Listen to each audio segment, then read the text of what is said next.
Last day ng super crazy sale ng Landers, samahan nyo ako mamili. Nandito tayo ngayon sa Landers Superstore para sa 5th day or last day ng super crazy sale. Karamihan sa mga item dito talagang napakalaki ng discount. May mga items sila na buy one take one, pero ang habol ko din dito yung meron silang piso.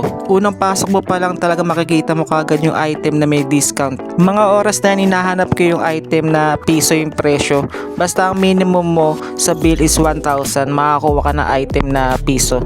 At sa wakas nakita ko na rin itong Oral-B na toothpaste. Ang original price niya is 134, so piso na lang. Sa isang member, 2 piraso pwede mong kunin. So, 2 Oral-B pwede mong kunin. Madali itong maubos kaya ito yung inuna kong pinunta. Next ko naman nakita tong sale na 50% off na Cafe de Luca. Original price niya is 200, so 99 na lang siya, isang piraso.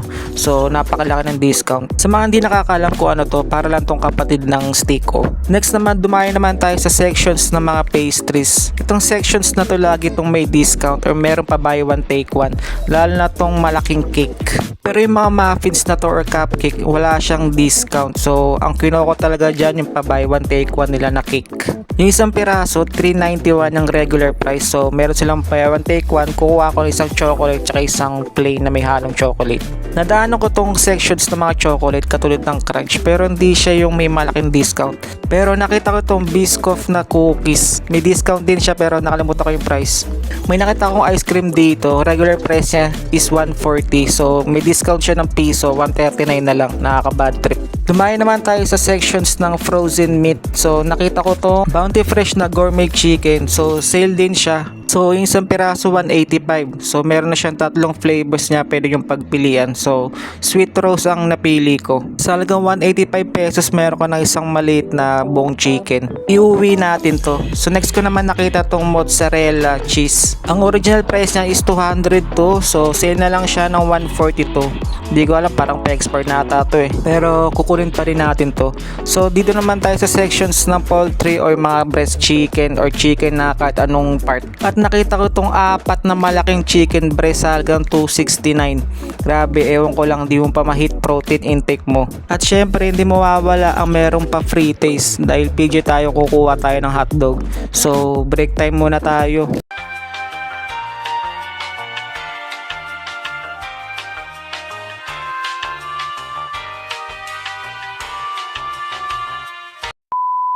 At mawawala ba naman ng free taste na inumin? So kumuha ako itong carrot juice. Yung lasa niya hindi ko maintindihan, hindi ko trip. Lasang free na nga lang, nagre-reklamo ka pa. Kung magreklamo ka, alam mo nagbayad. Manginig-inig pa ako dyan eh. So kumuha pa ako isang free taste. So ito nagustuhan ko. Grapes yung binibenta nila. Nagustuhan ko to kaysa sa carrot, pero hindi pa rin ako bibili. Meron ako nadaanan na isang sections na pasta sauce. So itong tomato basil, nakita ko ubos agad, so kumuha ako. Original price niya is 219, so ang discount niya is 109. So nakasave ako ng 100. At syempre kung meron pasta sauce, hindi mawawala dyan ng pasta. So may nakita ako ditong buy one take one. Yung original price talaga niya isa is 89, pero ngayong araw is buy one take one, so kukuha tayo. Mga oras na yan bumaba na ako sa ground floor at nakita ko itong mga sale. Nakita ko itong Nesquik, hindi ako kumuha kasi wala naman lasa to. Nakita ko itong cookies o biscuits malapit sa counter, so kukuha tayo ng isang ganito. Dating 145, so ngayon 100 plus na lang, so nakasave tayo ng 45 pesos. Overall sulit talaga dito, lalo na yung papiso sale nila. Yun lang, follow for more.